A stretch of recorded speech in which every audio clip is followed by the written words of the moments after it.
இந்த ரகசியத்த மட்டும் யார்கிட்டயும் சொல்லிடாதீங்க. 1 கப் அரிசியில 3 முட்டைய உடைச்சு ஊத்திக்கோங்க.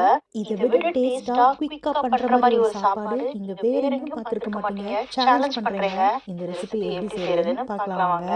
அடுப்புல ஒரு பேன் வச்சுக்கோங்க. அதுல கொஞ்சமா எண்ணெய் விட்டு ஹோல் கரம் மசாலா, அதாவது சீரகம், நட்சத்திர சோம்பு, பட்டை, கிராம்பு இதெல்லாம் சேர்த்து நல்லா பொரிஞ்சதுக்கு அப்புறமா அடுத்தது மெலிசா ஸ்லைஸ் பண்ண பெரிய வெங்காயத்தை சேர்த்து நல்லா வதக்கி விட்டுக்கோங்க. பெரிய வெங்காயம் லேசா கண்ணாடி பதம் வந்ததுக்கு அப்புறமா அதுல பொடியா நறுக்குன பூண்டு பல் ஒரு 5 பல் போல சேர்த்து நல்லா வதக்கி விடுங்க. பூண்டு பல் லேசா பச்சை வாசனை போனதுக்கு அப்புறமா அதுல 2 மீடியம் சைஸ் தக்காளியை பொடியா சேர்த்து நல்லா வதக்கி விடுங்க. தக்காளி ஒரு வேளை வதங்கலைன்னா கொஞ்சமா உப்பு சேர்த்து ஒரு மூடி போட்டு நல்லா குழைவா வேக விட்டு எடுத்துக்கோங்க.